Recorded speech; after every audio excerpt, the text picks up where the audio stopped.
दोस्तों नमस्कार, ये है मार्गदर्शन फॉर सिविल सर्विसेज। मैं अनुराग चौधरी।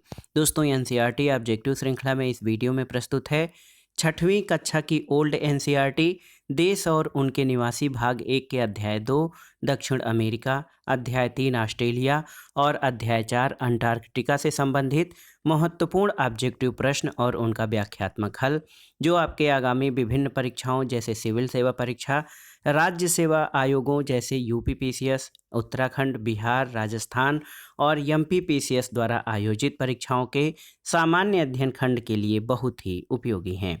तो आइए शुरू करते हैं। एनसीईआरटी ऑब्जेक्टिव श्रृंखला के अंतर्गत 6वीं कक्षा की ओल्ड एनसीईआरटी देश और उनके निवासी भाग 1 से संबंधित महत्वपूर्ण प्रश्नों को। सबसे पहले इसमें हम दक्षिण अमेरिका से संबंधित महत्वपूर्ण ऑब्जेक्टिव प्रश्नों को कवर करेंगे। पहला प्रश्न है दोस्तों, निम्नलिखित में से कौन से क्षेत्र लैटिन अमेरिका में शामिल हैं? देखिए, दक्षिण अमेरिका, वेस्ट इंडीज, मैक्सिको और मध्य अमेरिका, इसमें से आपको बताना है कि कौन से क्षेत्र लैटिन अमेरिका में शामिल हैं। तो सही उत्तर है उपर्युक्त सभी। दोस्तों दक्षिण अमेरिका, वेस्ट इंडीज, मैक्सिको और मध्य अमेरिका, ये सभी क्षेत्र लैटिन अमेरिका में शामिल हैं। और अगर आप इस प्रश्न की व्याख्या देखेंगे तो दक्षिण अमेरिका, मध्य अमेरिका, मैक्सिको और कैरेबियन द्वीप समूह को सम्मिलित रूप से लैटिन अमेरिका कहते हैं, क्योंकि उपरोक्त सभी क्षेत्रों में स्पेनिश, फ्रेंच, पुर्तगाली भाषाएं बोली जाती हैं। फ्रांसीसी, स्पेनिश, पुर्तगाली और इतालवी भाषा की जननी लैटिन को माना जाता है। अगला प्रश्न है, नीचे दिए गए दक्षिण अमेरिकी देशों पर विचार कीजिए। अर्जेंटीना, पराग्वे, बोलीविया, गुयाना और सूरीनाम, उपर्युक्त में से कौन से देश स्थलरुद्ध या स्थलबद्ध देश हैं? तो यहाँ पर देखिए दोस्तों, पराग्वे और बोलीविया, देखिए बहुत ही महत्वपूर्ण है। दोस्तों दक्षिण अमेरिका महाद्वीप के स्थलरुद्ध देशों में पराग्वे और बोलीविया हैं। ऑप्शन सी सही उत्तर हो जाएगा, 2 और 3। अगले प्रश्न पर आते हैं। दोस्तों पूछा गया है आपसे कि निम्नलिखित में से कौन सी विश्व की सबसे लंबी पर्वतमाला है? तो बिना विकल्प देखे ही आप बता सकते हैं कि विश्व की सबसे लंबी पर्वतमाला एंडीज पर्वतमाला है और ये दक्षिण अमेरिका महाद्वीप में कैरोबियन सागर से लेकर सुदूर दक्षिणी भाग तक फैले हुए हैं। अगला प्रश्न है दोस्तों, निम्नलिखित में से कौन से कथन इंडीज पर्वतमाला के संबंध में गलत हैं? यानी उस कथन की पहचान करना है जो गलत है। पहला है, इंडीज पर्वतमाला विश्व की सबसे ऊंची पर्वतमाला है। ये सही नहीं है, बल्कि इंडीज पर्वतमाला विश्व की सबसे लंबी पर्वतमाला है। इंडीज नवीन बलित पर्वत के उदाहरण है, तो सही है। इंडीज पर्वतमाला में अनेक ज्वालामुखी शिखर हैं, सही है। पेटागोनिया एंडीज पर्वतमाला की वृष्टि छाया क्षेत्र में अवस्थित एक शीत मरुस्थल है। तो दोस्तों कथन ए जो है ये आपका गलत है। एंडीज पर्वतमाला के संबंध में बी, सी और डी आपके सही हैं। अगला प्रश्न है, निम्नलिखित में से कौन सा विश्व का सबसे ऊंचा ज्वालामुखी पर्वत है? ऑप्शन है Mount Kilimanjaro, Mount Cotopaxi, Mount Saint Helens और माउंट फ्यूजियामा। तो सही उत्तर है माउंट कोटोपैक्सी। दोस्तों आप जान लीजिए, इक्वाडोर में स्थित माउंट कोटोपैक्सी संसार का सबसे ऊंचा ज्वालामुखी पर्वत है। अगला प्रश्न है, निम्नलिखित में से कौन सा कथन सत्य है? 2 कथन यहाँ पर आपको दिए गए हैं, आपको बताना है कि कौन सा कथन सत्य है। पहला है कि दक्षिण अमेरिका महाद्वीप के मध्यवर्ती मैदान एंडीज पर्वत और पूर्वी उच्च भूमि के बीच फैले हुए हैं, बिल्कुल सही है। दूसरा है, मध्यवर्ती मैदानों का अधिकतर भाग ओरिनोको, अमेजन और प्लाटा नदियों की द्रोणियों से बने हैं, तो सही है। तो सही उत्तर 1 और 2 दोनों कथन आपके सही हैं, क्योंकि दक्षिण अमेरिका के मध्यवर्ती मैदान एंडीज पर्वत और पूर्वी उच्च भूमि के बीच फैले हुए हैं। इन मध्यवर्ती मैदानों का अधिकतर भाग ओरिनोको, अमेजन और प्लाटा नदियों की द्रोणियों से बना है। दोस्तों पराना, पराग्वे, उरुग्वे और उसकी सहायक नदियों के सम्मिलित तंत्र को प्लाटा कहा जाता है। अगला प्रश्न है, निम्नलिखित कथनों में से कौन से कथन सत्य हैं? आपको बताना है। देखिए, एंडीज पर्वत अर्जेंटीना और चिली के मध्य सीमा बनाते हैं, बिल्कुल सही है। अर्जेंटीना की समृद्धि का कारण इसकी उत्तम घास भूमि पम्पास है, बिल्कुल सही है। अर्जेंटीना में पशुओं को बड़े बड़े चारागाही फार्मों में पाला जाता है तथा पशुओं की देखभाल करने वाले लोगों को गाउचो कहा जाता है, तो बिल्कुल सही है। दोस्तों ये तीनों ही कथन आपके सही हैं, ऑप्शन डी सही उत्तर हो जाएगा। एंडीज पर्वत अर्जेंटीना और चिली के मध्य सीमा बनाता है। एकांकांगुआ दोस्तों ये एंडीज पर्वत का सबसे ऊंचा शिखर है। अर्जेंटीना की समृद्धि का कारण इसकी उत्तम घास भूमि पम्पास है। पम्पास गहरी बारीक मिट्टी से बना है, इसमें कंकड़ पत्थर नहीं मिलते हैं। हजारों सालों से धूल भरी आंधियां पश्चिम के सूखे क्षेत्र से चट्टानों के बारीक कण लाकर परत के ऊपर परत के रूप में बिछाती रही हैं, जिन्हें लोएस कहते हैं। और अर्जेंटीना की मुख्य वनस्पति घास है। यहाँ की मूल घास कम पौष्टिक थी, अतः उसके स्थान पर अल्फा अल्फा और दूसरी घास यूरोप से लाकर लगाई गई है। अर्जेंटीना में पशुओं को बड़े बड़े चारागाही फार्मों में पाला जाता है और इन फार्मों का प्रबंधन बड़े बड़े कारखानों की तरह किया जाता है। पशुओं की देखभाल करने वाले लोगों को गाउचो कहा जाता है। गाउचो यूरोपी और अमेरिकन इंडियन लोगों की मिश्रित प्रजाति के होते हैं। अगला प्रश्न है, सूची 1 को सूची 2 से मिलाइए और दिए गए कूट में से सही उत्तर का चयन करिए। देखिए सिलवास, तो सिलवास क्या है आप बताइए। तो सिलवास दोस्तों अमेजन द्रोणी के विषुवतीय वर्षा वनों को सिलवास कहते हैं। लानोस, तो ये ओरिनिको नदी द्रोणी के घास के मैदान को लानोस कहते हैं। ग्रान चाको दोस्तों, ग्रान चाको ये उत्तरी अर्जेंटीना और पश्चिमी पराग्वे के निम्न भूमि प्रदेश के घने वन और घास को ग्रान चाको कहते हैं। और पम्पास अर्जेंटीना के मध्य भाग की घास भूमियों को पम्पास कहते हैं। तो यहाँ पर देखिए 4 2 3 1, 4 2 3 1 ऑप्शन बी आपका सही उत्तर हो जाएगा। अगर इस प्रश्न की व्याख्या देखें तो आप पाएंगे अमेजन संसार की सबसे बड़ी नदी है, जो संसार की सभी नदियों से अधिक जल बहाकर ले जाती है। अमेजन नदी की द्रोणी विषुवत वृत्त के निकट है और अतः यहाँ की जलवायु विषुवतीय है, इसलिए यहाँ विषुवतीय वर्षा वन पाए जाते हैं। इन वनों को स्थानीय भाषा में सिलवास कहते हैं।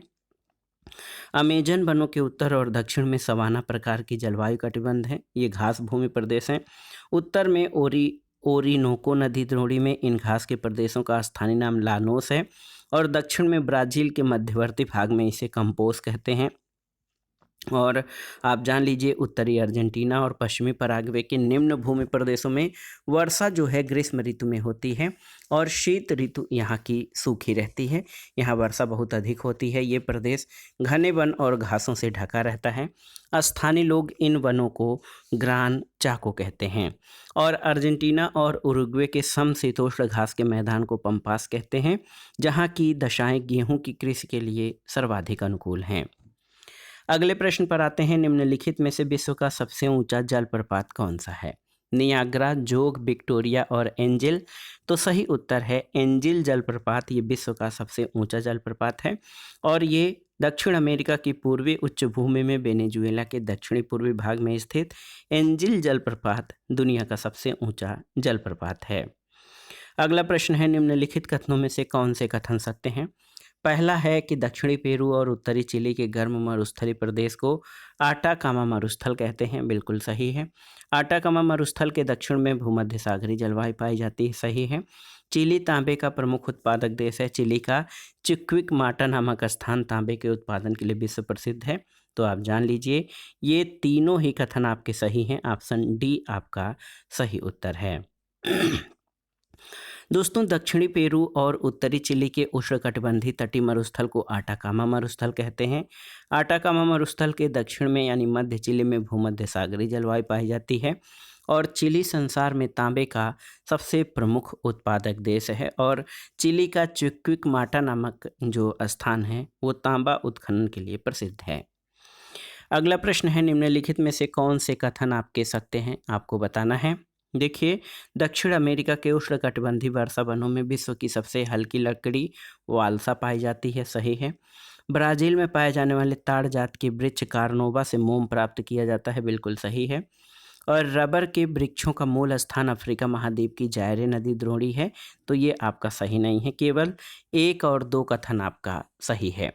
दोस्तों, अमेजन नदी द्रोणी रबर के वृक्षों का मूल स्थान है, लेकिन अब संसार के दूसरे भागों जैसे मलेशिया में रबर के बड़े बड़े बाग लगाए जा रहे हैं, जिस कारण इन बागों से प्राप्त सस्ती रबर की तुलना में अमेजन की रबर महंगी पड़ती है। इसलिए जो है दोस्तों, ऑप्शन जो कथन 3 है वो गलत है, केवल कथन 1 और 2 आपके सही हैं। अगला प्रश्न है, विभिन्न प्रकार के वृक्षों और उनसे प्राप्त उत्पादों के संदर्भ में सूची 1 को सूची 2 से मिलाइए और दिए गए कोड का प्रयोग करके सही उत्तर चुनिए। देखिए, सिनकोना, तो सिनकोना से कुनैन नामक औषधि प्राप्त होती है।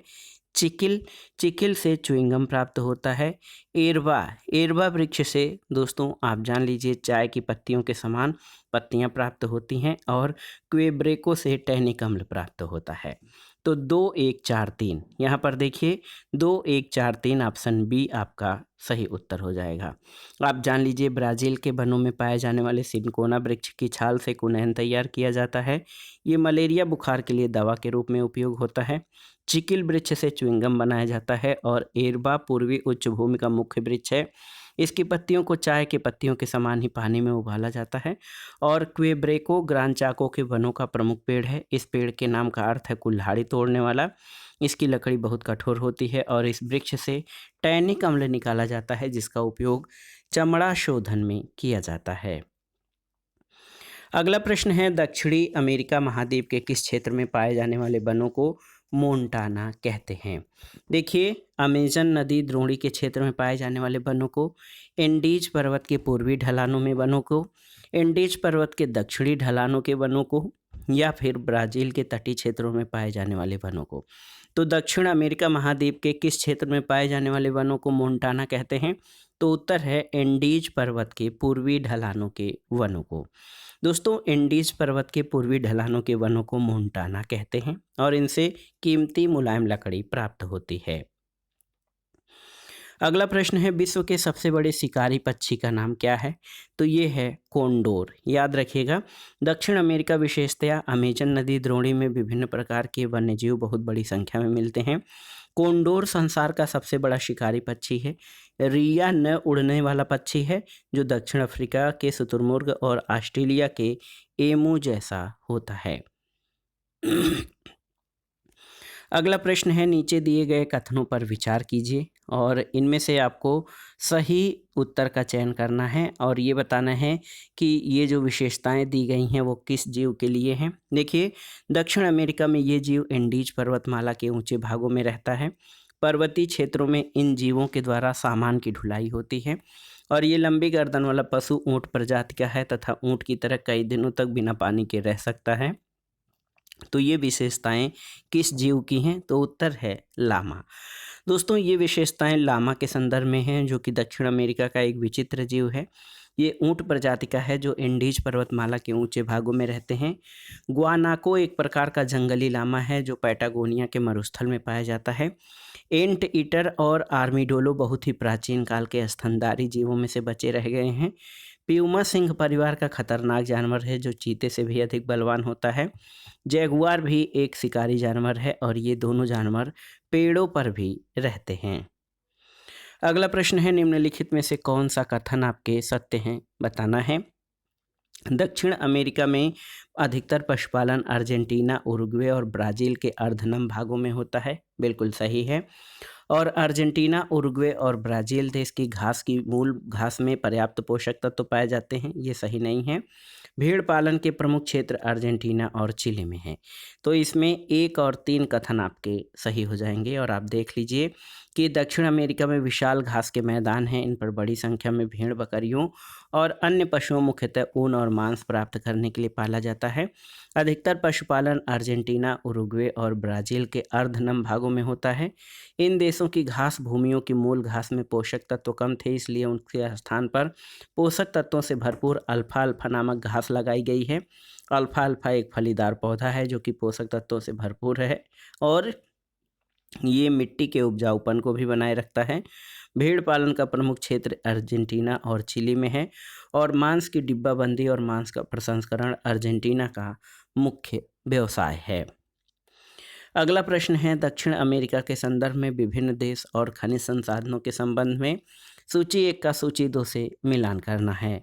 यहाँ पर देखिए ब्राज़ील जो है, तो ब्राज़ील दोस्तों लौह अयस्क के लिए, इसके अलावा बोलीविया टिन के खनन के लिए, और आप देखिए चिली तांबा उत्पादन और वेनेजुएला खनिज तेल के लिए प्रसिद्ध है। तो फिर से एक बार देखिए, ब्राज़ील लौह अयस्क उत्पादन के लिए, बोलीविया टिन के लिए, चिली से सर्वाधिक मात्रा में तांबा, और वेनेजुएला ये खनिज तेल उत्पादन के लिए प्रसिद्ध है। तो सही उत्तर कौन सा हो जाएगा? 2 1 4 3 ऑप्शन सी सही उत्तर है। अगला प्रश्न है, निम्नलिखित में से कौन सा कथन सत्य है? यहाँ पर 2 कथन आपके दिए गए हैं और आपको इन कूटों की सहायता से बताना है कि कौन से कथन सही हैं। पहला कथन है कि दक्षिण अमेरिका के आटाकामा मरुस्थल में नाइट्रेट के बहुत बड़े भंडार हैं जिसका उपयोग खाद और उर्वरक बनाने में होता है। दूसरा है, पेरू के तट के पास गुआनो द्वीप में संसार के सबसे अच्छे प्राकृतिक खाद के भंडार हैं। तो बिल्कुल सही, दोनों ही कथन 1 और 2 दोनों ही सही हैं। आप देख लीजिए व्याख्या। दोस्तों, आटाकामा मरुस्थल में नाइट्रेट यानी जो KNO3 के भंडार पाए जाते हैं जो खाद और उर्वरक बनाने के लिए इसका प्रयोग होता है, और चिली का नाइट्रेट उत्पादक देशों में प्रमुख स्थान है। पेरू तट के पास गुआनो द्वीप में संसार के सबसे अच्छे प्राकृतिक खाद के भंडार हैं। बिना वर्षा वाले इन मरुस्थलीय द्वीपों में बड़ी संख्या में गुआनो पक्षी रहते हैं जिनका जीवन पूर्णतः मछलियों पर निर्भर है। ऐसा अनुमान है कि ये पक्षी आसपास के सागरों से हर साल लगभग 50 लाख टन मछलियों को खाते हैं। आसपास के लोग इन पक्षियों के मल मूत्र को विभिन्न फसलों के लिए खाद के रूप में प्रयुक्त करते हैं, और इस प्राकृतिक खाद में वे सभी तत्व हैं जो पौधों के विकास के लिए जरूरी हैं। अगला प्रश्न है दोस्तों, दक्षिण अमेरिका के संदर्भ में फजेंडा किसे कहते हैं? तो सही उत्तर है, ब्राज़ील में कहवा यानी काफ़ी बागानों को फजेंडा कहा जाता है। तो उत्तर है, ब्राज़ील के कहवा बागानों को दोस्तों फजेंडा कहा जाता है। ब्राज़ील में कहवा के पौधों का रोपण बड़े बड़े खेतों में किया जाता है, इनको फजेंडा कहते हैं। कहवा के एक बड़े फजेंडा का क्षेत्रफल कई वर्ग किलोमीटर तक होता है और इसमें 10 लाख तक कहवा के पेड़ लगे होते हैं। एक बड़े फजेंडा में पेड़ों की देखभाल के लिए 3-4 हज़ार मजदूरों की आवश्यकता होती है। कहवा अधिकतर उष्णकटिबंधीय क्षेत्रों में ऊंचे पठारों की ढलानों पर उगाया जाता है जिसके लिए काफ़ी वर्षा और ऊंचे तापमान की ज़रूरत होती है। अगला प्रश्न है, बहुत ही महत्वपूर्ण, निम्नलिखित में से किस बंदरगाह को विश्व में काफ़ी बंदरगाह के नाम से जाना जाता है? तो सही उत्तर है सैंटोस बंदरगाह, ऑप्शन सी। दोस्तों, ब्राज़ील का सैंटोस विश्व स्तर पर कॉफ़ी के निर्यात की दृष्टि से महत्वपूर्ण बंदरगाह है, इसलिए इसे कॉफ़ी बंदरगाह भी कहते हैं। ब्राज़ील का साओ पोलो दक्षिण अमेरिका में कॉफ़ी के व्यापार का सबसे बड़ा केंद्र है और यहाँ के अत्यधिक जनसंख्या दबाव को कम करने के लिए सैंटोस बंदरगाह का विकास किया गया है। साओ पोलो ने सैंटोस तक चलने वाली रेल को कॉफ़ी रेल कहते हैं जिसका सबसे ज़्यादा उपयोग कॉफ़ी को ले जाने के लिए होता है।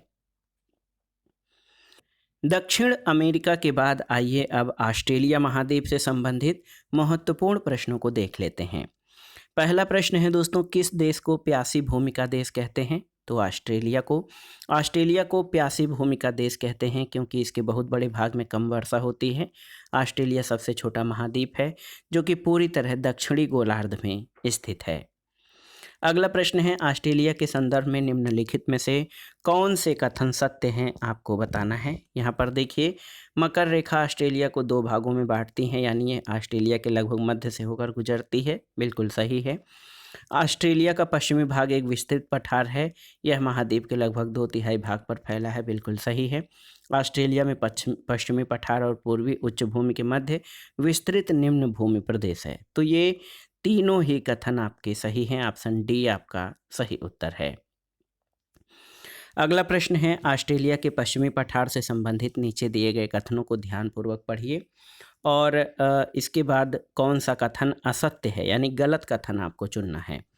पहला है दोस्तों कि पश्चिमी पठार का अधिकतर भाग मरुस्थल या अर्ध मरुस्थल है, तो ये आपका सही है।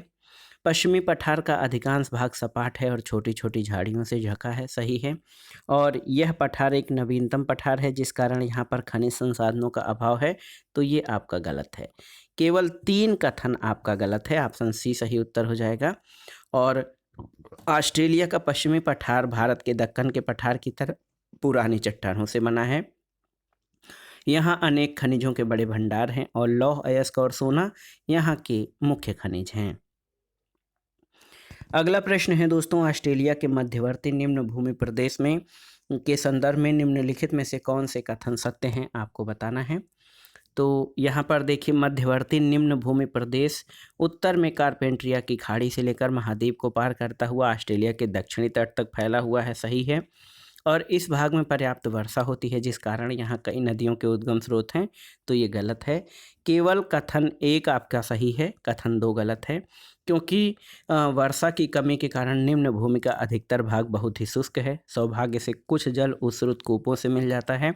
ये कुएं बहुत गहरे खोदे जाते हैं। इन गहरे कूपों से पानी निरंतर और अपने आप बड़े वेग से बाहर निकलता रहता है। अगला प्रश्न है, निम्नलिखित में से कौन सी नदियां ऑस्ट्रेलिया की प्रमुख नदियां हैं। यहाँ पर देखिए, मरे, डार्लिंग, बराक और टिग्रिस। तो सही उत्तर है मरे और डार्लिंग। ऑप्शन ए सही उत्तर हो जाएगा। आप देखिए, मरे और डार्लिंग ऑस्ट्रेलिया की प्रमुख नदियां हैं। ऑस्ट्रेलिया की अधिकतर नदियां पूर्वी उच्च भूमि से निकलती हैं और इन नदियों के अपवाह क्षेत्र का संबंध मध्यवर्ती निम्न भूमि प्रदेश से है। अगला प्रश्न है, ग्रेट डिवाइडिंग रेंज पर्वत किस देश में स्थित है। तो उत्तर है ऑस्ट्रेलिया में। दोस्तों, ग्रेट डिवाइडिंग रेंज ऑस्ट्रेलिया के पूर्वी तट के लगभग समानांतर फैली है। ये ऊंचे ऊंचे पठारों की लंबी पट्टी है। ग्रेट डिवाइडिंग रेंज में स्थित कोशियुस्को ऑस्ट्रेलिया का सबसे ऊंचा शिखर है और उत्तर में ये चौड़ी तथा कम ऊंची हैं, लेकिन दक्षिण में ये सकरी और ऊंची हैं।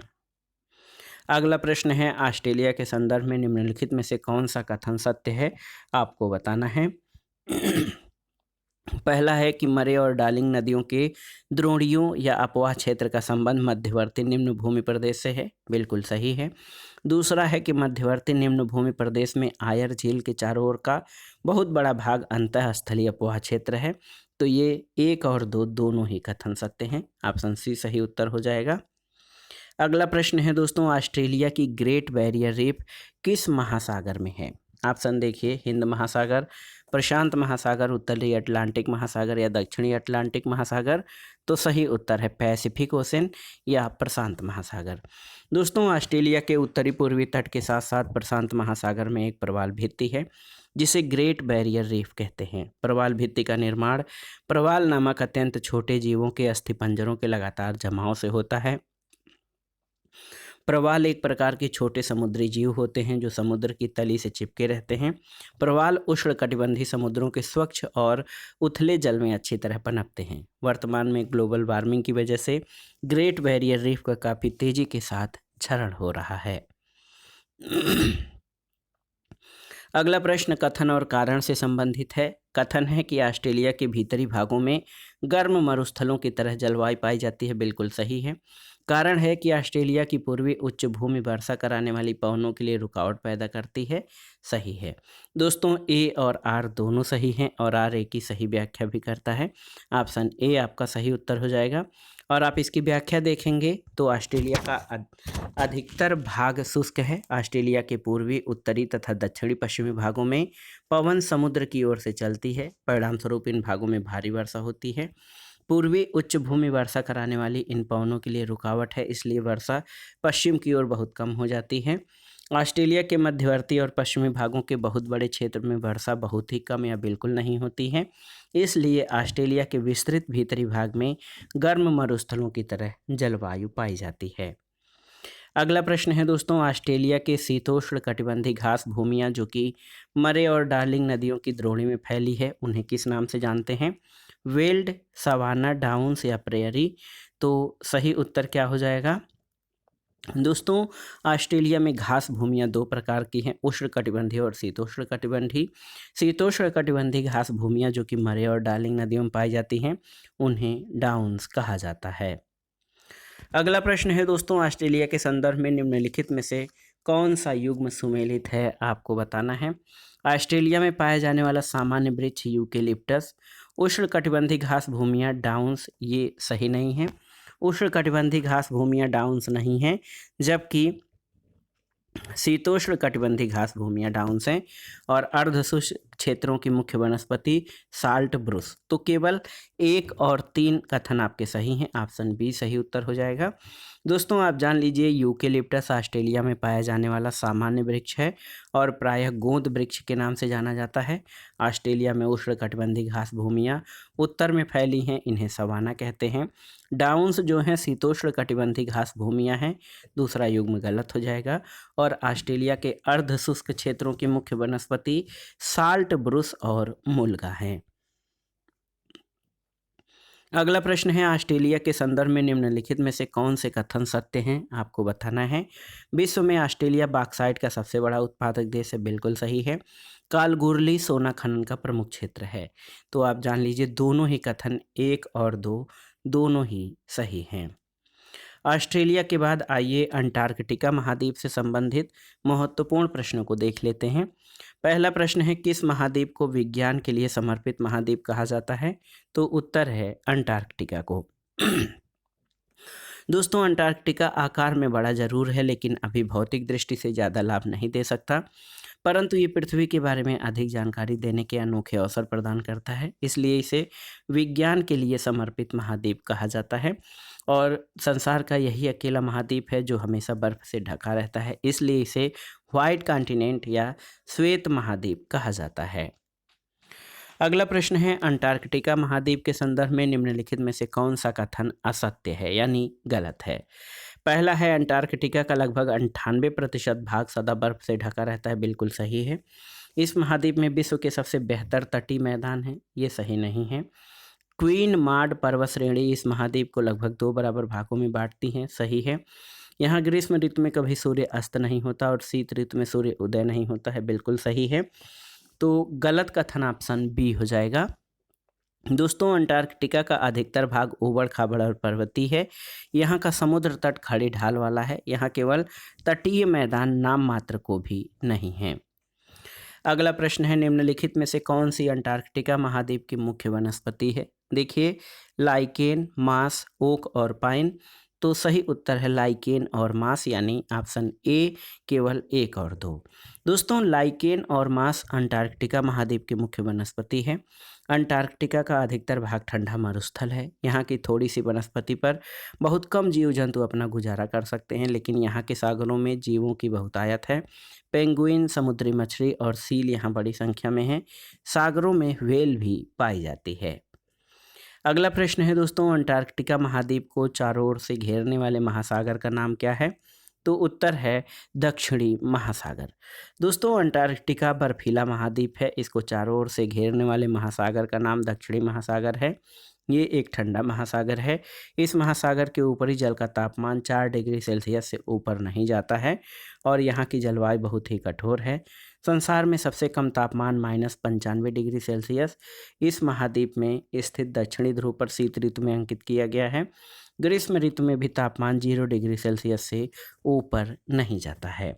तो दोस्तों ये था आज का वीडियो एनसीईआरटी ऑब्जेक्टिव श्रृंखला में 6वीं कक्षा के ओल्ड एनसीईआरटी देश और उनके निवासी भाग 1 के अध्याय 2, 3 और 4 के महत्वपूर्ण बहुविकल्पी प्रश्नों को हमने सॉल्व किया, जो आपके आगामी विभिन्न परीक्षाओं के सामान्य ज्ञान और सामान्य अध्ययन के साथ भूगोल विषय से आयोजित परीक्षाओं के लिए बहुत ही उपयोगी है। आप इन प्रश्नों को तैयार कर लीजिएगा। दोस्तों वीडियो आपको कैसा लगा हमें कमेंट बॉक्स में ज़रूर बताइएगा। वीडियो को लाइक करें, शेयर करें और इस चैनल मार्गदर्शन फॉर सिविल सर्विसेज को सब्सक्राइब करें। वीडियो देखने के लिए धन्यवाद दोस्तों, नमस्कार।